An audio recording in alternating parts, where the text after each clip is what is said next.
আবার আমি যে কাজ করলাম, লুচি, ছোলার ডাল, আলুর দম আর মিষ্টি সমস্ত কিছুই আমি করে যে মানে রেডি করে এখন এখানে দিয়েছি গ্লাসে জল।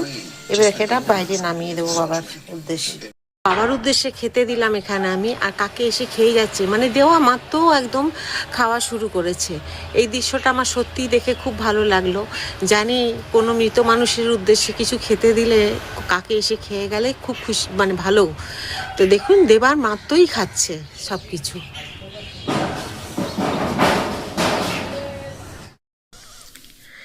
দেখুন প্রথমেই আপনাদেরকে একটা ছবি দেখালাম, ইনি হচ্ছেন আমার বাবা। তো বাবা গত বুধবার 12 তারিখ আপনার নভেম্বরের 12 তারিখে ঠিক সন্ধ্যে 6:30টায় মারা গেছেন। আমি আছি যথারীতি আমার বাসস্থানে। দাদা ফোন করেছে, যখন শুনেছি শোনার মাত্র আমি বেরিয়ে গেলাম মনের দুঃখ যন্ত্রণা কষ্ট নিয়ে। সেই পরের দিন আমি আর আপনাদের ভিডিও দিতে পারিনি রান্নার কিছু। তো যাই হোক, মেয়ে হিসেবে যে আমার কাজ 12 মানে দাদারা করবে তো 10 দিনে, আমাদের 10 দিনে ঘাটে ওঠা এইসবগুলো যেসব ক্রিয়াকর্মগুলো যেসব করতে হয় নিয়মকানুন সেগুলো দাদারা করবে। মেয়ে হিসেবে আমার 3 দিনের কাজ আমি করে নিয়েছি। গতকাল আমি ব্রাহ্মণও খাইয়ে দিয়েছি। তো আজকে আমি বাবা ভীষণ মাছ খেতে ভালোবাসতো, তো আজকে কয়েকজন ব্রাহ্মণকে আমি বাড়িতে ডেকে সমস্ত কিছু ব্যবস্থা করে তাদেরকে একটু মৎস্যমুখী করাবো। আমি নিজে তাদেরকে মাছ ভাত খাওয়াবো।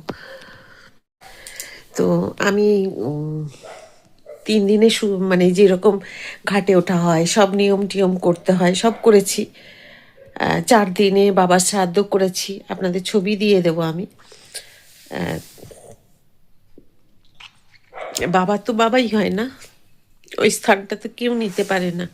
যতই আপনার বিয়ে হয়ে স্বামী আসুক, ছেলে আসুক, জীবনে সন্তান আসুক, বাবা মায়ের জায়গাটা একটা আলাদা। যাই হোক, আমি ভীষণ মনে কষ্ট নিয়েই কথাগুলো বলা। বাবার বয়স হয়েছিল, বাবা অসুস্থ ছিলেন। বাবার গত মানে 14 বছর ধরে বাবা মানে স্ট্রোকে, বাবা সেরিব্রাল অ্যাটাকে অসুস্থ ছিলেন, কিন্তু হাঁটাচলা করছিলেন।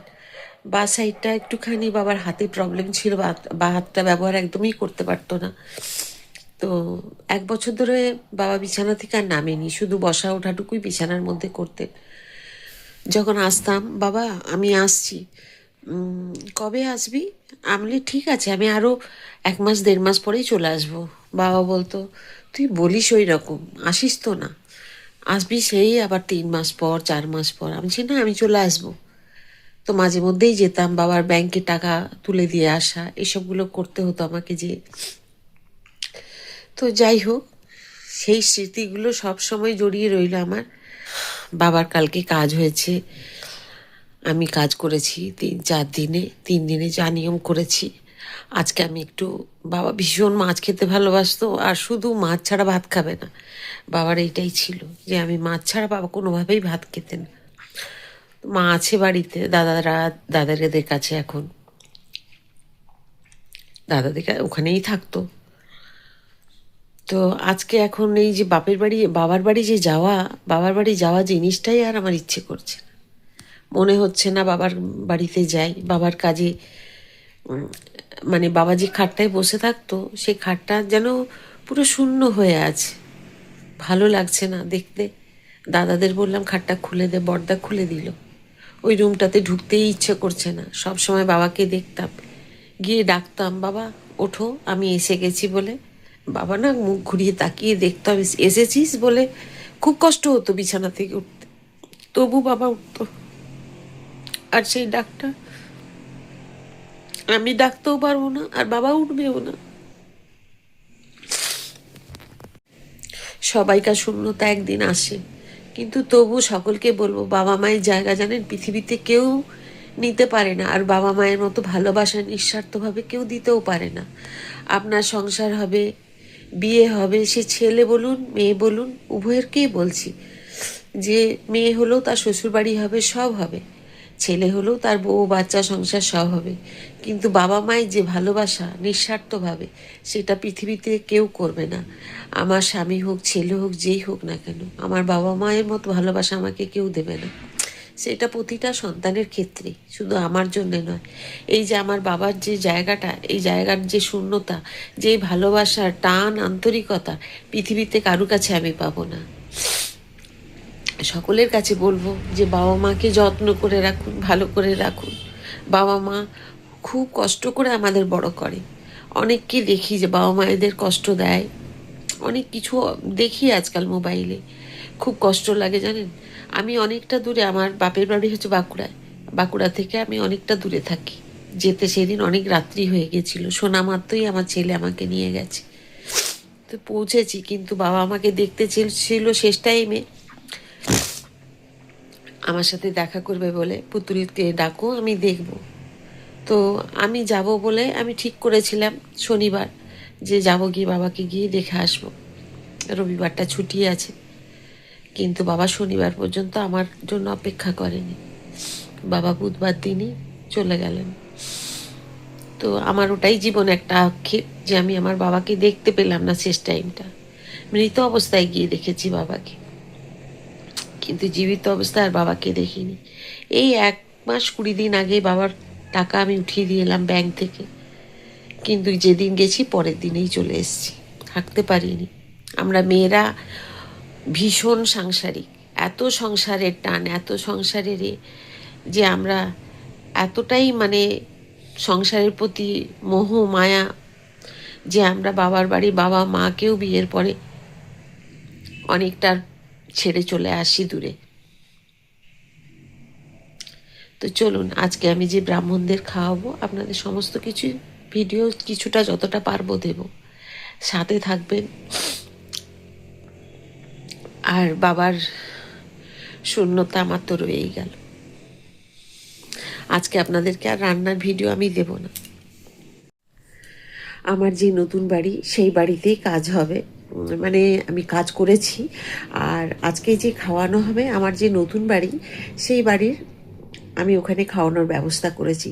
কারণ আমার এই পুরনো এই বাড়িতে জায়গা, মানে জিনিসের সমস্ত কিছু জায়গা কম, যার জন্য এখানে খাওয়ানোর ব্যবস্থা আমি কিছু করতে পারিনি। নতুন বাড়িতেই খাওয়ানোর ব্যবস্থা করেছি। ওখানে আজকে আপনাদেরকে নিয়ে যাব ওই বাড়িতে। ওই বাড়িটা তো আপনারা দেখেননি।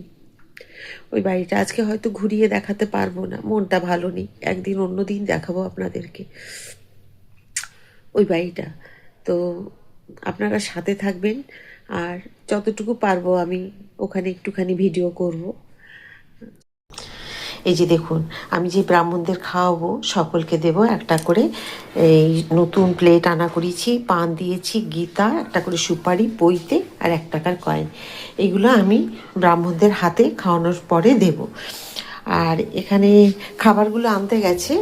আর এখানে আছে আপনার দই, দই রান্না করিয়ে রেখেছি। এখানে জলের বোতল আছে, সমস্ত জলের বোতলগুলো রাখা হয়েছে। আর এখানে আছে মিষ্টি, ওখানে আছে কালাকাঁদ, পান্তুয়া, সমস্ত কিছু এগুলো রাখা হয়েছে, নুন, লেবু। আর বাকি রান্নাগুলো আনতে গেছে, ক্যাটারিংয়ের বলা হয়েছে। আর এখানে দেখুন সব ঢেকে রেখেছে। এটা আমার নতুন বাড়ি, আপনাদেরকে দেখানো হয়নি, তবে আজকে রান্নাঘরটা দেখিয়ে দিলাম। এই যে রান্নাঘর, চারিদিকে দেখুন সাজানো গোছানো। এটা আমার রান্নাঘরের দরজা, এই যে পুরো ওপর পর্যন্ত টাইলস বসানো আছে দেখুন। হ্যাঁ, এটা। আর এখানে রান্নাঘরের দরজা। আর এখানে দেখুন চারদিকে নোংরা হয়েছে, কেননা এখনও কাজ হয়নি কমপ্লিট। এটা পার্টিশন, ওই দিকটা আলাদা। তাহলে আপনারা দেখেছেন, এটা হচ্ছে আমার নতুন বাড়ি, কিন্তু এই বাড়িতে আমি এখনো আসিনি।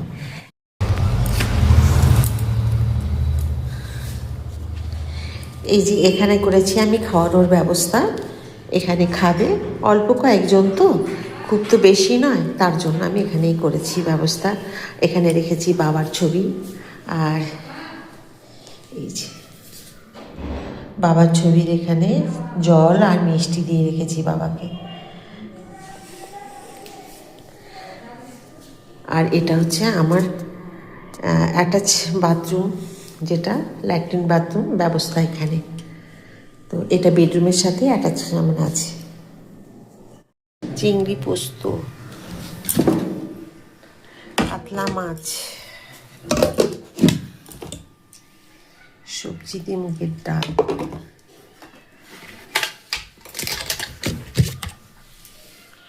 শুক্তো,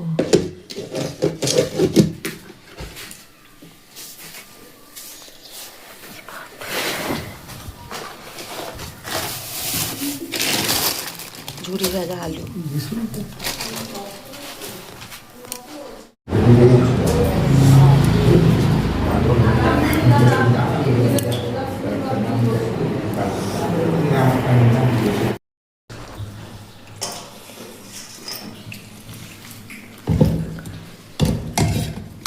সামনে যে ও করেছে, হ্যাঁ খুব সুন্দর দইটা, সবাই বললো খেয়ে তাই।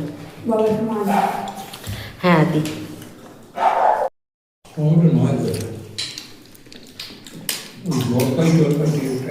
জল